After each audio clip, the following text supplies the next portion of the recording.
O povoado de São João da Canabrava, primeiro, o padre Manuel Florencio instalou aqui no Brejo. Quando ele chegou aqui, ele diz que vinha com uma turma de escravos. Tendo o número da faixa de uns 100 e tantos rapazes, né? E aí, meu amigo, a sobrevivência deles aqui era a cana-de-açúcar e o criatório de gado. A lavoura de tudo, a lavoura de cana-de-açúcar, e milho, feijão, mandioca. Essas eram as duas sobrevivências daquele tempo, há um século e tantos atrás. Cara, essa coisa da história, ela é importante no sentido de identidade, tá entendendo? Porque, por exemplo, toda a sociedade, todo estado, todo município, região, ele tem sua forma de se identificar, que é essa coisa de identidade, é uma coisa de juntar as pessoas, de dar uma identidade àquelas pessoas daquela localidade, estado ou país. Então, o relato dessas histórias, a importância dele é muito grande. Por quê? Porque através dessa história que as crianças, os mais jovens, vão percebendo de onde eles são, de onde eles vieram. E aí isso é importante demais para criar uma identidade. Um lugar que não tem história, ele não existe.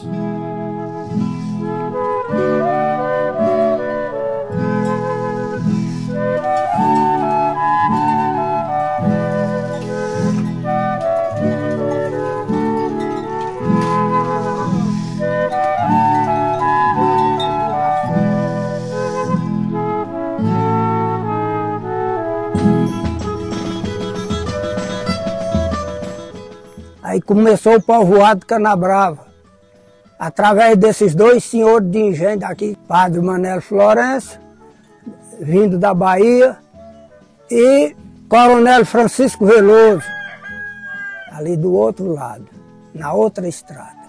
Era o outro senhor aqui. Coronel Francisco Veloso tendo 300 e tantos escravos e muito canavial aqui no Boi Manso, que nos tempos anteriores se conheceu por outra banda.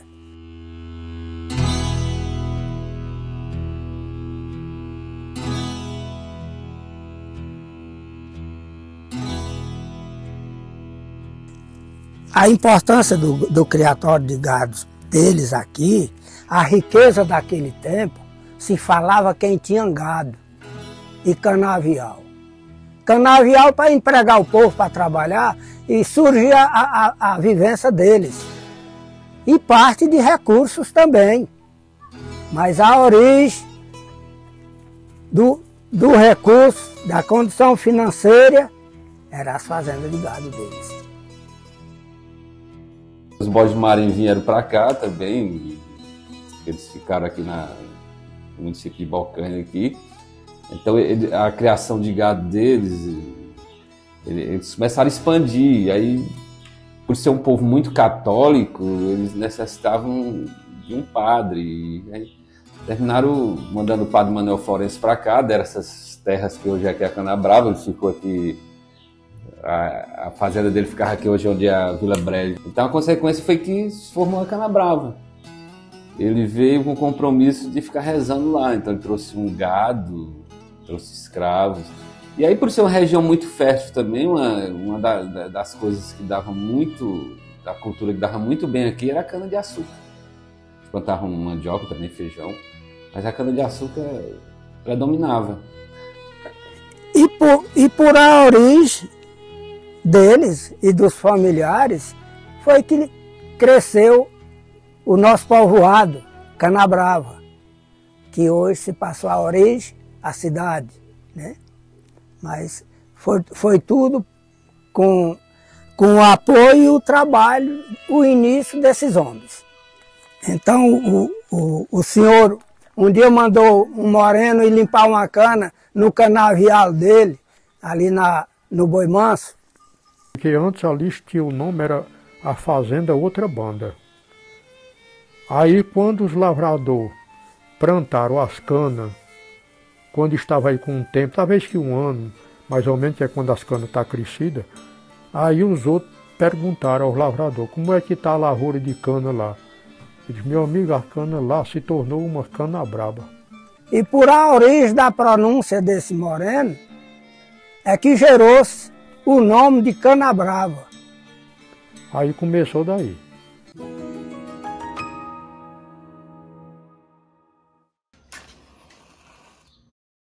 Santa Maria, Mãe de Deus, rogai por nós, pecadores, agora e na hora da nossa morte. Amém. A minha fé, para mim, representa a minha vida. Eu acho assim, enquanto eu tiver fé, eu tenho vida.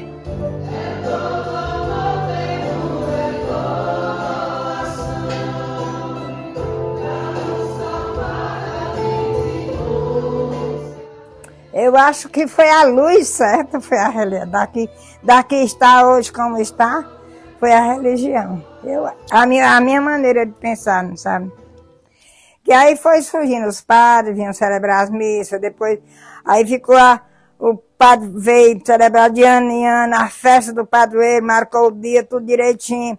E meu avô, enquanto vivo, ele era o encarregado dessas coisas tudo, não sabe? O padre perguntou, assim, ao povo, já no sermão da missa, viu? Quem era que eles escolheriam para ser o primeiro, para o padroeiro local, não sabe? E o povo ficaram assim, em dúvida, um disse, é São Francisco, muito devoto, é São Luís já tinha São Luís ali. É Nossa Senhora da Conceição, né, Bocaina. Então, o padre Madeira disse que levantou assim a cabeça assim para o morro e disse, Venâncio, eu vou lhe dar uma opinião. O precursor de Jesus Cristo foi São João Batista.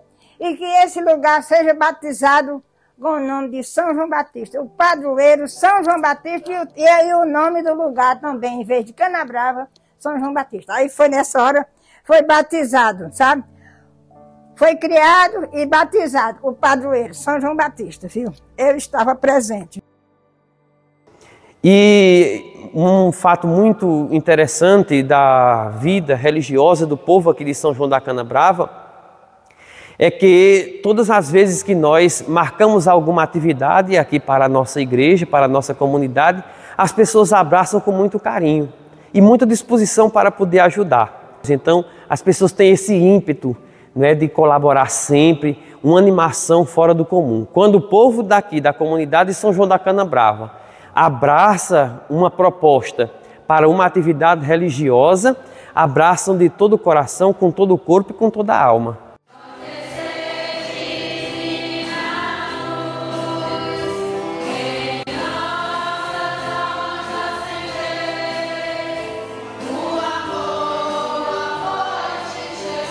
A paróquia de São João Batista surge neste contexto eclesial, de que as pessoas já correspondiam há muito tempo aos anseios da igreja no anúncio do Evangelho. A paróquia São João Batista se situa nesta região da Diocese de Picos, mas muito antes na história pertencia à paróquia Nossa Senhora dos Remédios, da Catedral, depois a paróquia São José Operário, no bairro São José, em Picos, e depois a paróquia Nossa Senhora da Conceição, com sede em Bocaina. E vendo que toda a dinâmica pastoral de São João da Canabrava e São Luís do Piauí já estava amplamente desenvolvida, madura, aí surge a ideia de se criar a paróquia São João Batista aqui em São João da Canabrava, compreendendo também o município de São Luís do Piauí.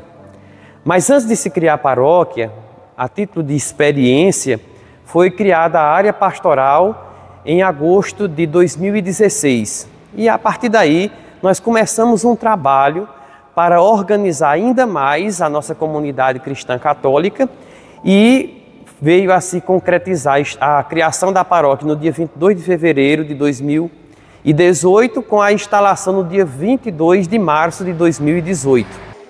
Ensina aquilo que crês e procura realizar o que ensinas.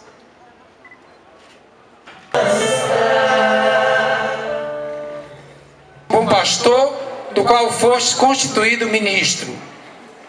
Ele vai abrir a igreja, depois tocar o sino, né?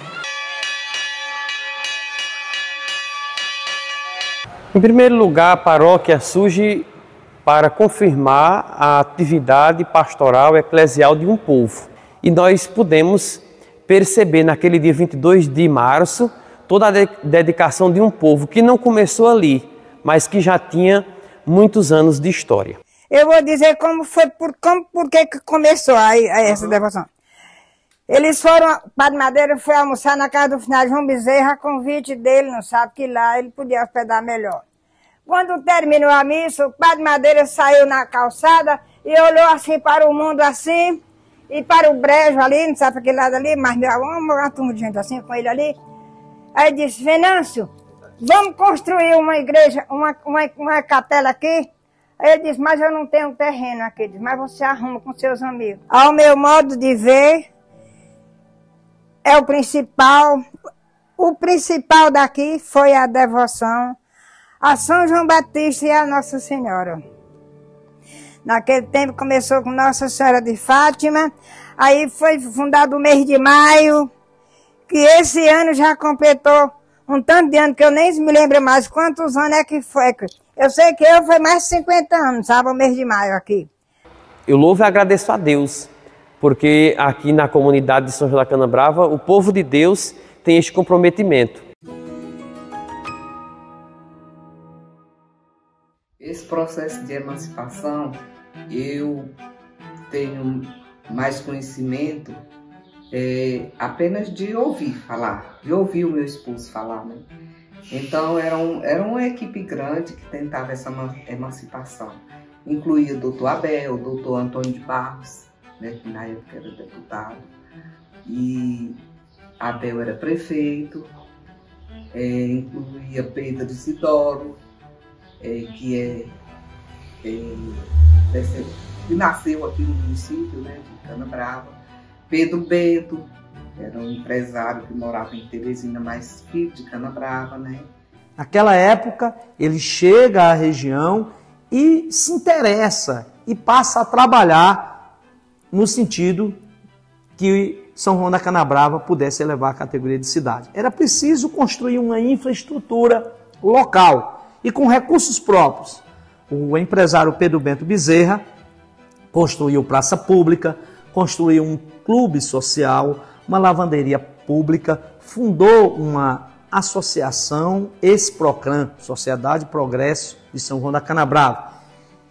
E, portanto, a ideia era criar uma estrutura mínima que pudesse atender os requisitos para a emancipação política do lugar. Aí era um trabalho meio complicado, porque eles queriam a emancipação desse lado e o povo de São Luís queria que a sede fosse lá em São Luís. Mas terminou sendo aqui em São João da Canabrava mesmo. No mesmo ano de 1988, ali no mês de abril, dia 11 de abril, o projeto foi aprovado, sancionado pelo governador do estado, Alberto Silva, e publicado no Diário Oficial no dia 14 de abril de 1988. No mesmo ano de 88, também aconteceram a primeira eleição do município. Eleição essa realizada no dia 15 de novembro de 1988.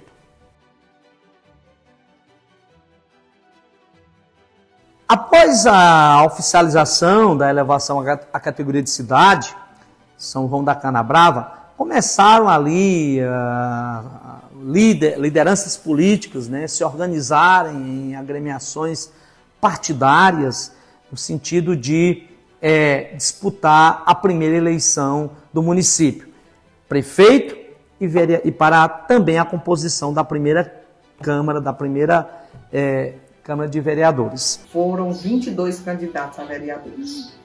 A eleição ali, em 1988, com as movimentações, ocorreram aí a criação de alguns partidos políticos, houveram ali movimentações, reuniões e, ao final, chegou-se ao consenso de 2 candidatos. Pelo partido PMDB, o empresário Pedro Bento, tendo como seu vice Severiano Teodoro de Souza. Pelo partido PFL, a então liderança política na época, Pedro Isidoro Neto, se lança como candidato a prefeito, tendo como companheiro de chapa o então comerciante João Manuel da Silva. Os comícios eram como se fossem festas. Todo mundo, mas no espírito animado, festivo mesmo, sabe? Até pela alegria de aqui ter se emancipado, né? A importância da emancipação política de São João da Canabrava no sentido de que os recursos federais possam chegar mais fáceis ao município. É justamente o progresso que a cidade, que o município passou a ganhar em todos os setores. Essa emancipação, muitas coisas melhoraram, né? Foram feitas muitas obras, principalmente na parte educacional, foram feitos muitos colégios. Primeiro decreto assinado pelo primeiro prefeito de São João da Canabrava, Pedro Isidoro Neto, foi a criação do ginásio municipal João José Batista. E outras obras importantes que o município foi ganhando em infraestrutura, calçamento, melhorias em estradas vicinais, a expansão da luz elétrica, na saúde, o acesso à medicina. Portanto, a emancipação política é importante porque os recursos federais chegam mais fáceis ao lugar, podendo assim desenvolver todos os setores do município.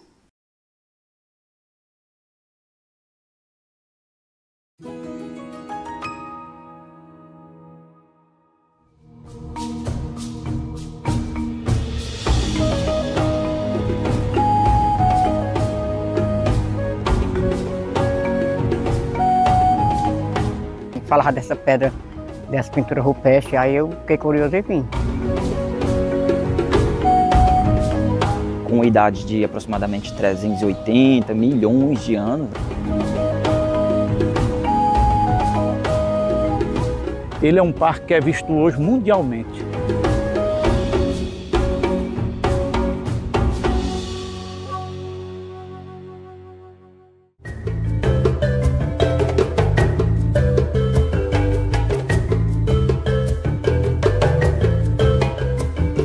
Em 91 eu comecei a realizar as primeiras expedições aqui, né, nesse geoparque.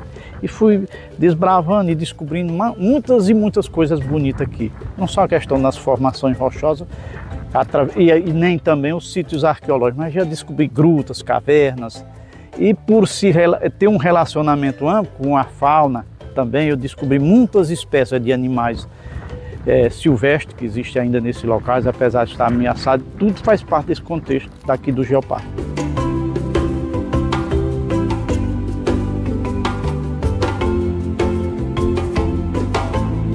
A nossa ideia em 91 surgiu através de um grupo de voluntários ali de São João da Canabrava, muitos deles até de saudosa memória. O Antônio Saad, né, o finado Valdemiro, eu podia citar um deles, vários deles, né, que vieram comigo, e nós fizemos uma ideia assim, tivemos uma ideia de vir realizar um piquenique aqui, né? E nessa descoberta, nessa visita que fizemos aqui, descobrimos essas maravilhas que existem no geoparque, como o da hoje tem. E de lá para cá são muita história, é muita coisa para se contar, né?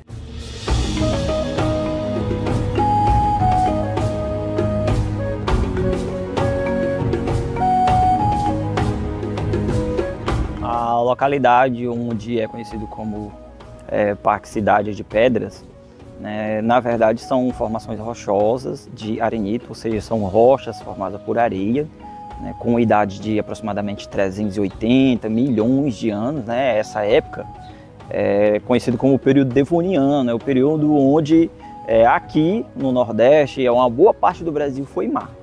Então, dentro dessas rochas a gente pode encontrar fósseis marinhos, mas até então, para a localidade, não tem nenhum estudo fossilífero, né? O que se tem são estudos de cunho geomorfológico, né? Geomorfologia é a área da geologia que estuda as formações rochosas em si, né? E esse estudo que existe desde 2013, ele tem um foco de geoturístico, né? E leva algumas considerações sobre a localidade, sobre algumas rochas, seu formato, e também até apresentam algumas pinturas rupestres que também há no local, né? Até então, essas pinturas rupestres elas não são conhecidas pela ciência, não foram devidamente catalogadas ou não apresentam nenhum estudo científico. Enfim, né, existe todo um potencial, seja ele biológico, arqueológico, paleontológico ou zoológico nessa localidade.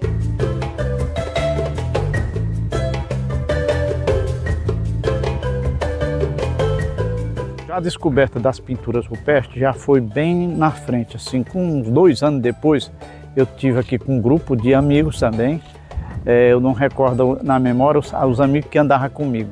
E nós tivemos, um deles eu lembro, o professor Carlos Leal, né? O professor Carlos Leal esteve comigo e nós começamos a descobrir essas pinturas rupestres de grandes proporções. Já de lá para cá eu descobri, já de uns anos para cá, essas outras, de pequenos desenhos, mas várias outras aqui, mais umas 4, se não me foge da memória, com outras características, com outros desenhos, né? E só lembrando, só fazendo uma observação, tem uma delas ali que tem uma seta indicativa que mais na frente tem outras, dá falta nós colocar nossa pesquisa em campo para nós descobrir outras pinturas.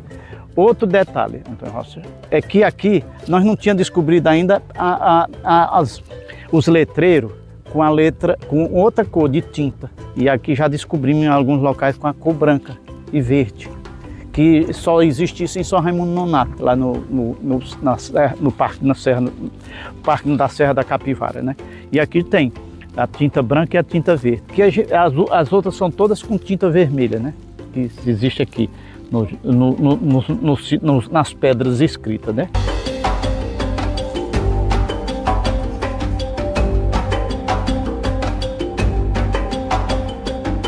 O local ele apresenta um potencial turístico, né, e científico gigantesco, né? Uma vez que existem várias características a ser estudadas, a ser visitadas, como a própria geomorfologia do local, as pinturas rupestres, os animais que ocorrem ali, que ocorrem com bastante frequência, né? Ou seja, um possível turista que lá vá, né, ele consegue visualizar assim, tudo isso com grande facilidade, né? Já um determinado pesquisador que vá com sua linha de pesquisa, ele pode estudar tantas pinturas, né, que as pinturas de lá se assemelham muito com as pinturas da Serra da Capivara, né, como eu disse até então, não catalogada, não conhecida pela ciência, né, a geomorfologia, a paleontologia do local, que também não é estudada ainda, até mesmo os animais que ocorrem na região. Então, cientificamente, o local tem um potencial gigantesco e que ainda é desconhecido para a ciência. Tem que incentivar, mostrar que lá existe uma grande potencialidade, que outros pesquisadores de várias áreas venham estudar o local, né, e que também ele tenha um devido apoio da população, né? Haja visto que o local é bastante conhecido e bastante visitado por populares locais.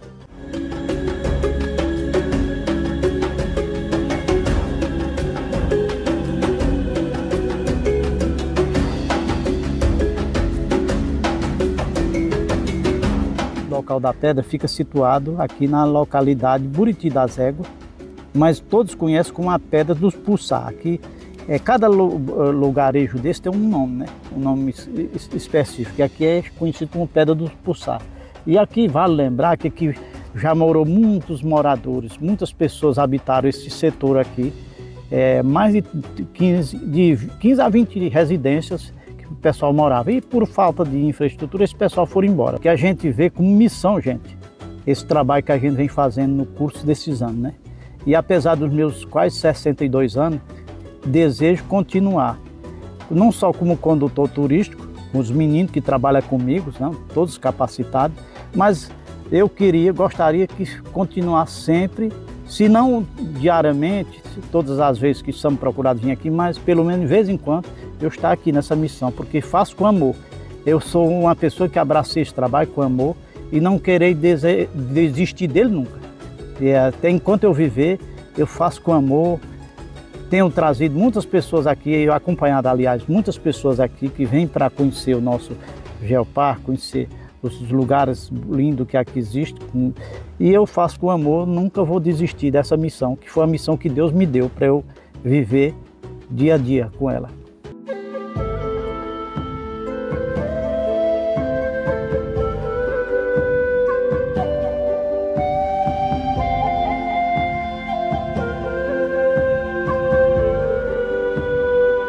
Tem uns 25 anos que eu comecei a vir para cá. Até de Raimundo Pereira mesmo, que ele falava dessa pedra, dessa pintura rupestre, aí eu fiquei curioso e vim. O senhor já está acostumado a andar aqui na região, né? Com certeza. Mas as pessoas que vêm, elas se sentem desafiadas, né? Se sente. Reclamam um pouco. Reclamam um pouco, mas depois, assim, no final elas... Acha bom. Acha bom, né? Que quer repetir de novo? Então...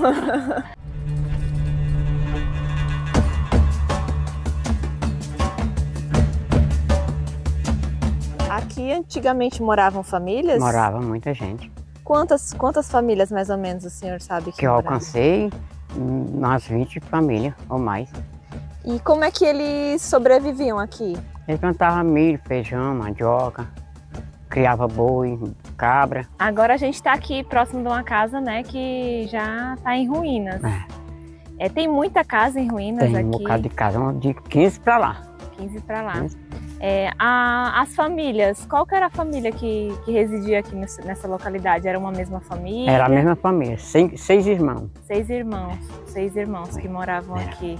Aí foi passando para irmãos, sobrinhos, netos e bisnetos que construir e fazer casa aqui. E fazer a casa. Aí eles acabaram saindo? Saindo embora. Uns faleceram e outros foram embora. Nessa casa aqui mesmo, quem que residia? Era uma família, o José e Helena e os filhos dele, 6 filhos. 6 filhos, aí eles acabaram indo embora também.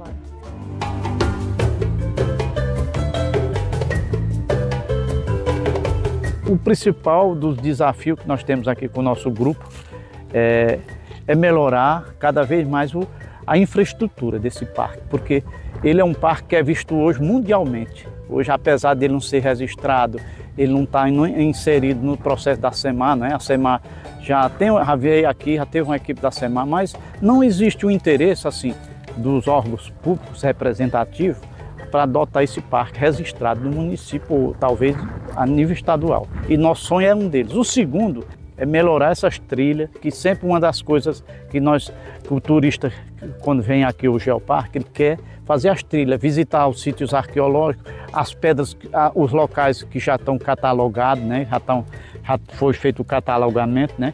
E nós precisamos dessas trilhas, né? Com as marcações, com as melhorias nessas trilhas. E a gente, em nome desses guias que trabalham comigo, em torno de 5 pessoas que voluntariamente prestam o serviço junto comigo, a gente tem essa vontade disso, um dia ser realizado isso aqui. Temos aqui a Pedra do Observador, o Palácio do Gavião, né? O Palácio da Pedra Amarela, que está ali ao lado. Nós temos a Pedra Tartaruga, nós temos a Gruta dos Mocós, e nós temos também aqui a Pedra do Índio, que é lá onde está uma parte das inscrições rupestres, e temos o Palácio do Elevador, que já está catalogado aqui, tem um formato de um elevador. Buscando essas parcerias, que nós somos, por sinal, somos leigos, nós apenas coordenamos uma parte até onde vai o nosso conhecimento. Mas essa parte aí científica, nós precisamos dessas parcerias, principalmente com as instituições acadêmicas, que nós precisamos que esteja aqui para saber um pouco da história do Geoparque, Só lembrando também, meu amigo, que o pessoal sempre muitas vezes se confunde Capadócia piauiense com a Capadócia nordestina. A Capadócia nordestina é de São José do Piauí. A de São João da Canabrava, o Geoparque, é a Capadócia piauiense. Eu quero que as pessoas fiquem bem claro que a Capadócia piauiense é a nossa aqui, né?